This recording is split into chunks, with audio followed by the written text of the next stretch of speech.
안녕하세요. 저는 중학생 아들 하나 키우는 엄마입니다. 결혼 생활만 15년 넘게 했는데 남편과 이런 식으로 헤어지게 될 줄은 몰랐네요. 잘못한 쪽은 남편인데 아이 얼굴만 보면 왜 제가 다 미안해지는지 모르겠습니다. 아직 마음도 여리고 사춘기라 마음이 어지러울 텐데 이 시기에 부모가 이혼하게 돼서 아이에게 큰 상처가 되는 건 아닐까 걱정돼요. 처음에 아이 생각해서 참고 살려고 했는데 상황이 상황이니만큼 이게 마음을 다스린다고 해결되는 문제가 아니더라고요. 이렇게 살다간 제가 화병으로 죽겠구나 싶어 이혼했습니다. 결혼한 세월이 긴 만큼 남편과 저는 사랑보다는 부부의 정으로 그동안 살아왔던 것 같아요. 결혼한 지 10년 넘어가고 아이 있는 부부들은 다 공감하실 겁니다. 현실에 부딪히면서 살다 보니 처음 사랑은 없어지고 어느새 사랑보다 더 진한 전후의 유대감, 이런 게 남는다는 걸요. 저는 그것만으로 충분하다고, 사람이 평생 설레하면서 살 수는 없다고 생각했는데 남편은 아니었나 봅니다. 남편과 결혼한 것도 참 어렵게 했었어요. 저희 집안 형편은 좀 어려웠던 거에 비해 남편은 시아버님이 사업을 하셔서 부유한 집안이었거든요. 보통 이렇게 집안 차이가 나면 집안에서 반대하기 마련이잖아요. 저희 경우도 딱 그랬습니다.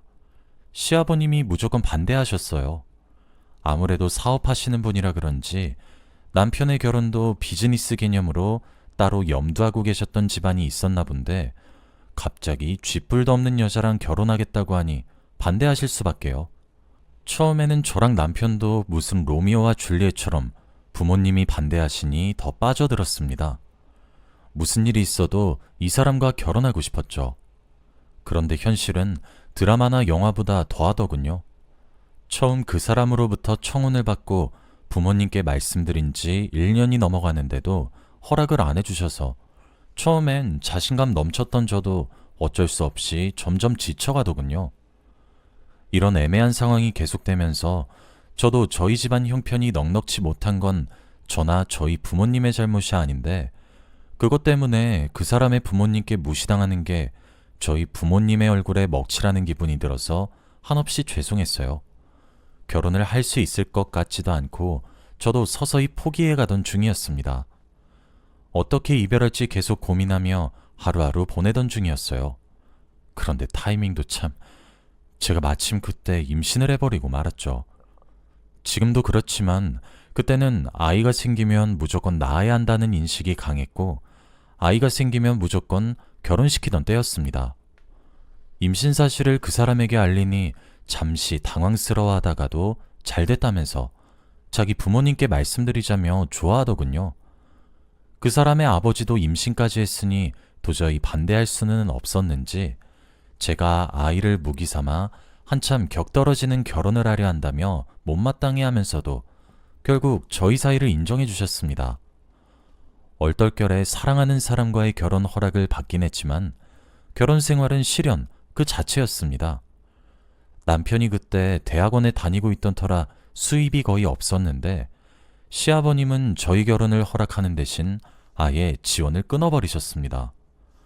그나마 다행인 건 시아버님이 반대하고 극성이셨던 만큼 시어머니는 고집 세고 제멋대로이신 시아버님과 한평생을 살아오며 자기도 맺힌 게 있었는지 아니면 같은 여자라 그랬는지는 몰라도 자기가 태어나 본 사람 중에 제일 고집불통인 영감이라며 절 동정하시고 챙겨주려 애쓰셨습니다. 가끔 말없이 생활비 넣은 봉투를 식탁 위에 놓고 가시기도 하셨죠. 제가 괜찮다고 이 돈을 어떻게 받냐고 사양하기라도 하면 하필 다른 누구도 아니고 너희 시아버지한테 밑보였냐며 저고집 아무도 못 꺾는다고 자기도 제가 완전히 며느리로서 마음에 든 건 아니지만 그래도 임신했는데 먹을 거 하나만큼은 잘 챙겨야 한다며 그냥 넣어두라고 하셨었죠. 비록 말씀은 그렇게 하셨지만 시어머님이 저를 신경 쓰고 계신 게 느껴져 감사했습니다. 시어머님이 남기신 돈 어떻게든 아껴가며 남편 공부하는 거 뒷바라지하고 생활했죠. 그렇게 살다가 아들이 태어났어요. 남편은 기뻐하는 게 당연하고 시어머니도 잘했다며 제 손을 꼭 잡아주셨습니다. 시아버님은 수고했다거나 고맙다거나 하는 말씀은 따로 없으셨지만 그래도 옛날 분이라 그런지 우리 집안 장손이네 하며 손자는 아끼시는 게 눈에 보였습니다. 그때쯤 남편도 정교수는 아니지만 시간제 강사로 남아 강단에 서게 되고 조금씩 모든 게 제자리를 찾아가고 있다는 생각이 들기 시작했습니다. 그 후로 저는 시아버님도 언젠가 저를 인정해 주실 거라고 그날만을 기다리며 시부모님께 평생 잘하면서 살아왔어요. 그래도 시아버님에게 며느리로 인정받는 건 여간 쉬운 일이 아니었습니다. 아들이 커가고 남편이 교수로서 연구를 계속하는 동안 계속 뒷바라지하고 듣기 싫은 소리만 하는 시아버님 주기적으로 찾아뵈면서 어느새 시간이 이렇게 흘렀습니다. 시아버님은 저를 따뜻하게 대해주시진 않으셨지만 그래도 얼굴 보고 산 지 15년이 넘어가니 미운정이라도 든 건지 전처럼 대놓고 무안을 주거나 역정을 내시거나 하지는 않으셨습니다. 게다가 연세도 연세인지라 살짝 치매기가 오셨는데 그것 때문인지는 몰라도 멀쩡하다가도 가끔 5살, 6살 배기 아이처럼 구실 때도 있고요. 그래서 매번 병원에도 제가 모시고 더욱 극진히 모시면서 자주자주 찾아뵀어요. 그때쯤 되니 아버님도 말로만 싫다 싫다 하시고 매일 제가 언제 오는지 기다리시더라고요.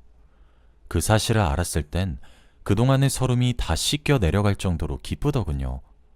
아무튼 그동안 이만하면 나름 잘 살아왔다.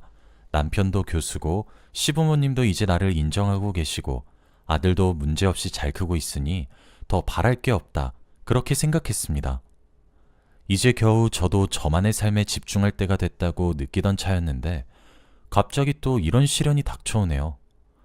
단도직입적으로 말해서 남편과 헤어지게 된 건 남편의 바람이 원인이었어요.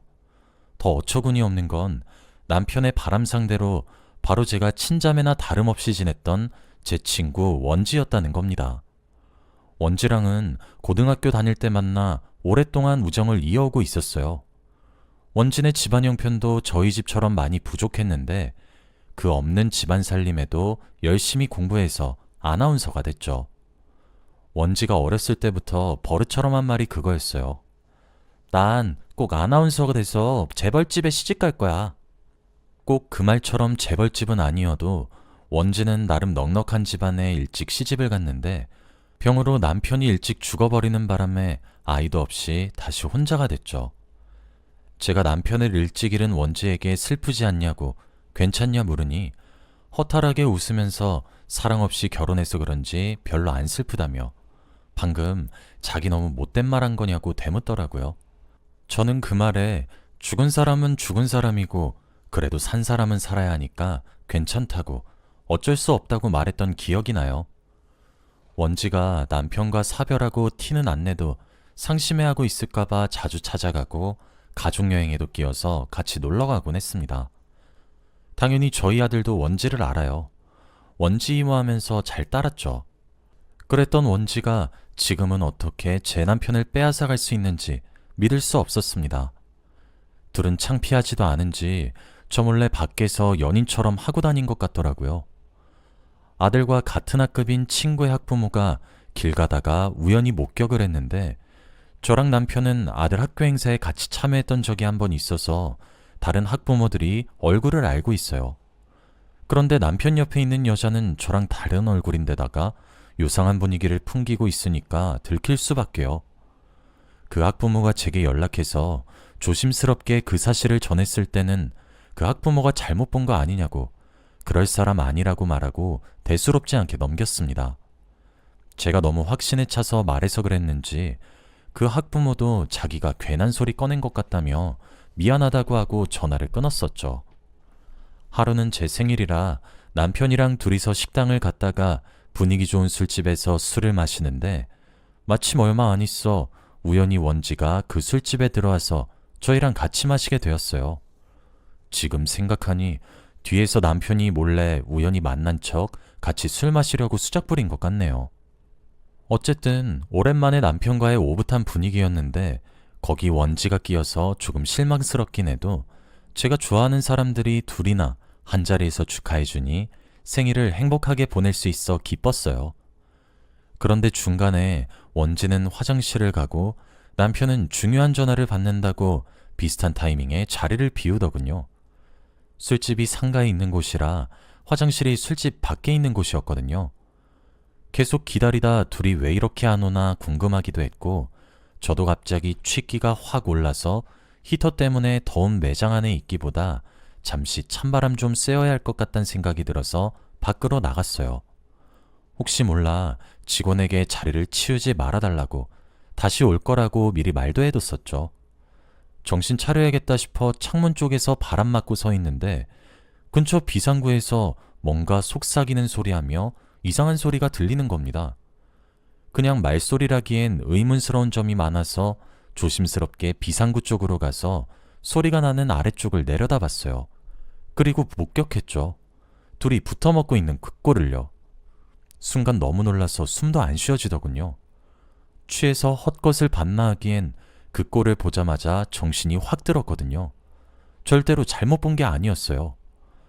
어쩔 줄 몰라 눈알만 굴리며 상황 파악을 하려는데 둘이 올라오려는 듯한 낌새를 보여서 급히 술집으로 다시 돌아갔습니다. 곧이어 둘은 바로 앞에서 만났다며 뻔뻔스럽게도 같이 들어오더군요. 바람을 피고 있다는 사실을 제가 꿈에도 모를 거라 생각했겠죠. 저는 계속 모르는 척 하려고 했어요. 지금은 취한 상태이기도 하고 상황 파악도 아직 제대로 안 돼서 나중에 제정신이 돌아오면 그때 생각하고 단판을 짓자 생각했거든요. 그런데 다 알면서도 참아주기는 힘들더군요. 제가 그동안 몰라서 그런 거였지 원지 그릇에 먹을 걸 덜어주고 어쩔 땐 먹여주기도 하는 남편의 모습. 그동안은 모두에게 친절하고 다정해서 그런 거라 포장해왔지만 친절도 이 정도면 병일 거예요. 이제는 확실해지더군요. 모두에게 친절한 게 아니라 사실은 원지를 사랑하고 있다는 사실이요. 혼자 속으로 분노하고 있던 차에 둘이 깨르륵거리면서 술잔을 기울이길래 제가 원지 손목을 탁 잡아챘습니다. 술잔이 바닥에 떨어져 부셔지는 소리가 났어요. 이게 뭐하는 짓이냐고 화내는 남편 목소리며 당황한 원지 표정이 화를 더 돋구더군요. 제가 소리쳤어요. 둘이 붙어먹고 있는 거 내가 언제까지고 모를 줄 알았어? 어떻게 내 생일을 그럴 수 있어? 생일인데 너 내가 힘들 때마다 얼마나 도와줬는데 친구 남편을 빼서? 네가 그러고도 사람이야? 제 말을 들은 두 사람은 당황하다가도 빠르게 눈빛을 주고받더니 무슨 소리냐고, 술 취한 거 아니냐고 하더군요. 바람도 모자라서 오리발을 내미는 모습에 더욱 화가 치밀어 그럼 내가 아까 계단에서 본 건 뭐냐고, 아까 목격한 장면을 가게가 떠나가라 크고 상세하게 묘사하니 와중에 수치심은 있는지 둘은 헙하고 입을 다물더군요. 그러면서 남편은 진정하라고, 동네 창피하게 여기서 이러지 말고 집 가서 얘기하자며 저를 끌고 갔습니다. 거기서 원지가 뭐라는지 아세요? 제 손을 잡은 남편 팔을 턱 잡더니 절 보고 아주 당당하게 말하는 겁니다. 그래, 나 네 남편 좋아해. 왜? 그럼 안 돼? 당신도 바보처럼 어버버거리지 말고 똑바로 말해. 앞으로 나랑 살 거라고. 네 남편이 나한테 뭐라는 줄 아니? 너랑 사는 거 지긋지긋하고 하루하루 죽어가는 기분이란다. 네가 안 놓아준다고 해도 껍데기만 남은 남자 붙들고 살 수 있겠어? 포기해. 친구 남편 뺏은 상간녀 주제에 어떻게 저런 말을 할 수가 있나요? 상상을 추월하는 말들에 제가 아무 말도 못하고 있으니 원지는 픽 웃으면서 자기 먼저 가겠다고, 남편을 보고는 나중에 연락하라고까지 말하며 나가더군요. 뻔뻔스럽다는 말로도 부족했어요. 그날 남편이 제게 제안을 하나 하더군요. 어차피 지금 사랑으로 사는 건 아니니 아이를 위해서 공식적인 이혼은 잠시 보류하고 사는 건 그 여자 원지랑 살림 합쳐서 집 나가겠대요. 생활비나 양육비 같은 건 섭섭치 않게 붙여줄 테니까 걱정 말라고요. 누가 지금 돈 때문에 이러나요? 10년 넘게 같이 살던 부부가 이따위로 헤어지는 게 말이 되나요? 게다가 아직 중학생 아들도 있는데 이혼 안 한다고 해도 퍽이나 애가 상처 안 받고 잘 자라겠어요. 말만 제안이었지 제 의견을 듣기도 전에 그날 간소하게 자기 짐을 싸서 집을 나가더군요. 자다 깬 아들이 아빠 어디 갔냐고 묻길래 급한 학회 때문에 잠시 해외 출장 간다고 한동안 거기서 지낼지도 모르겠다고 대충 둘러댔습니다. 그렇게 며칠이 지났어요. 그동안 남편과 전화나 문자로 협의점을 찾으려고 했지만 말이 안 통하더군요. 원지에게 완전히 빠져 있었어요. 저랑 결혼할 때 집안 반대까지 무릅쓰고 결혼하던 사람이 시간 지나 불륜을 저지른다니 사람 인생 참 모르는 일이더군요. 어쩌면 남편이 무의식 중에 자꾸 스릴을 추구하는 걸지도 모른다는 생각이 들었어요. 저와 꾸린 가정에서는 스릴을 찾지 못하니까 건태로워져서 원지랑 바람이 난 걸지도요. 근데 한 집안의 가장이 스릴을 추구하는 게 책임감 있는 행동입니까? 최소한 결혼을 하기로 결심을 했으면 책임을 져야 할 거 아니에요. 인생이 심심하고 권태로운 사람들이 다 불륜을 저지르나요? 이런 생각까지 닿으니 도저히 용서가 안 되더군요. 결정적으로 하루는 학교에서 돌아온 아들이 펑펑 울고 있는 겁니다. 아이가 너무 서럽게 울어서 하늘이 무너지는 기분에 무슨 일이냐고 다급하게 물었어요.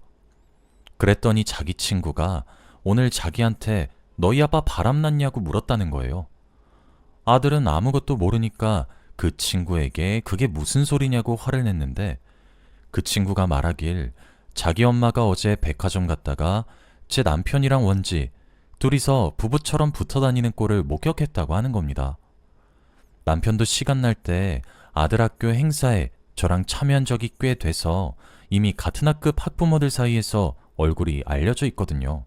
아무튼 그렇게 진상을 알게 된 아들이 학교에서 큰 창피를 당하고 어쩔 줄 몰라 우는 거였어요. 아들에게 엄마가 미안하다고 다 괜찮다는 말밖에 못 해주겠더군요. 빈말로라도 아니라고 아빠고 돌아오실 거라고는 말 못했어요. 그 일이 있고 난 후로 제대로 이혼 결심이 섰습니다. 아들이 학교에서 창피를 당한 일로 제가 남편이랑 원지에게 전화해서 둘이 무슨 짓이냐고 불륜 주제에 어딜 뻔뻔스럽게 고개 쳐들고 나돌아다니냐고 따졌는데 뭘 잘못한 줄도 모르고 자기들은 앞으로도 계속 이렇게 살 거니까 보기 싫고 아들 걱정되면 저더러 이혼하고 멀리 이사가라는 겁니다. 원래 아들 생각해서 이혼은 잠시 미루자던 남자를 그동안 원지가 어떻게 구워 삶았는지는 몰라도 갑자기 그 전화 있고 며칠 있다가 우편으로 이혼 서류가 도착했더라고요. 상황이 자꾸 예상을 벗어나 답답하더군요. 사실을 전해들은 친정 부모님은 더 볼 거 없다고 당장 이혼하라 하시는데 그래도 저는 아들 생각 때문에 여전히 이혼은 망설여지고요. 혼란스러운 제 속내를 세심한 아들도 눈치챈 건지 하루는 제게 와서 사뭇 어른스러워진 목소리로 말하더군요. 엄마, 이혼하고 싶으면 이혼하세요. 처음에는 아빠가 무슨 짓을 했든 그래도 엄마 아빠랑 무조건 같이 살고 싶은 마음이 컸는데 너무 어린 생각이었나 봐요. 엄마 매일 밤마다 몰래 오는 거 마음 아파서 그냥 이혼했으면 좋겠어요. 하고 울먹이면서 말하는데 언제 이렇게 컸나 하는 생각과 동시에 자식 입에서 이혼하라는 소리까지 나오게 했다는 생각에 가슴이 찢어졌습니다. 그리고 다음날 시댁을 방문해서 지금까지 있었던 일을 다 말씀드렸어요. 사실 이미 남편이 시댁에는 손을 써뒀거나 입을 털어놓은 줄 알고 찾아뵙기 두려웠습니다. 그런데 시부모님들은 남편이 바람피고 있다는 사실을 아직 모르고 계시더군요. 처음에는 바람 사실을 전하니 둘이 아직 이혼한 건 아니니 그래도 모른 채 하고 다시 합쳐 살라 하셨는데 제가 울면서 도저히 못 그러겠다고 아들도 이혼하라고 했다 하면서 그동안 있었던 수모들을 모두 전하니 제 말을 들은 시부모님 두 분도 분노하시면서 어떻게 그런 호로 자식이 다 있냐며 이제 자기 아들 아니라고 역정을 내시는 게 아니겠습니까? 그리고 시아버님이 갑자기 눈물 머금은 목소리로 제게 말하더군요. 그동안 타박해서 미안하다고요. 사실 자기한테 너무 잘해줬다고 살 날 얼마 안 남은 노인네 병수발 드느라 수고했고 안 그래도 슬슬 유언장 수정하려고 생각은 하고 있었다면서요. 제가 깜짝 놀라 그러실 필요 없다고 사양하니까 자기 유산 짐승만도 못한 자기 아들놈 줘야겠냐며 정말 그 꼴이 보고 싶은 거냐고 매섭게 물으시더군요. 불륜 저지른 둘이 행복하게 사는 모습만큼은 보고 싶지 않다 하니까 시아버님도 웃으시면서 알겠다고 변호사 당장 불러서 유언장 수정하시겠다고 말씀해 주시더군요. 시어머님도 조용히 고개 끄덕이시면서 그동안 네가 고생한 거 생각하면 이렇게 하는 게 맞다고 동조하시고요. 그리고 양육비며 생활비도 걱정하지 말라고 그동안 친아들놈보다 자기를 더 극진히 모시지 않았냐며 앞으로 살 날 걱정 없게 집이면 매달 1,000만 원 정도 생활비까지 마련해 주겠다고 하시더군요. 그것도 모르는 남편놈은 유언장에서 자기 몫이 증발되는 줄도 모르고 제가 이혼해 주겠다고 하니 좋아라 하면서 법원 가더군요. 순순히 이혼하고 이후에 아버님이 유언장을 고친 사실을 어떻게 알게 된 건지 제 핸드폰에 불이 나게 연락이 왔는데 꼴 좋다 한마디 하고 끊어줬습니다. 더 웃긴 건 뭔지 아세요? 평생 사랑할 것 같던 불륜 커플도 돈이 떨어지니 최후를 맞았다는 겁니다. 원지가 유언장에서 전 남편 몫이 사라졌다는 걸 알고부터 둘이 계속 충돌했나 봐요. 남편도 불륜으로 학계에서 왕따 취급받고 그러다 보니 불러주는 학교도 없고 결국엔 돈이 없으니 사랑도 끝난 건지 찢어졌다고 합니다. 저번 달 시아버님 돌아가시고 아들과 제 몫으로 유산 반반씩 받아 저희는 문제없이 잘 지낼 수 있게 되었어요. 아들도 나름 상처받을 수 있는데 제가 옆에서 지극정성으로 보살피니 씩씩하게 잘 이겨내더라고요. 그래요. 요즘 이혼이 뭐 대수인가요? 저희 모자 앞으로는 둘이서 행복하게 지내렵니다. 사연 들어주셔서 감사합니다.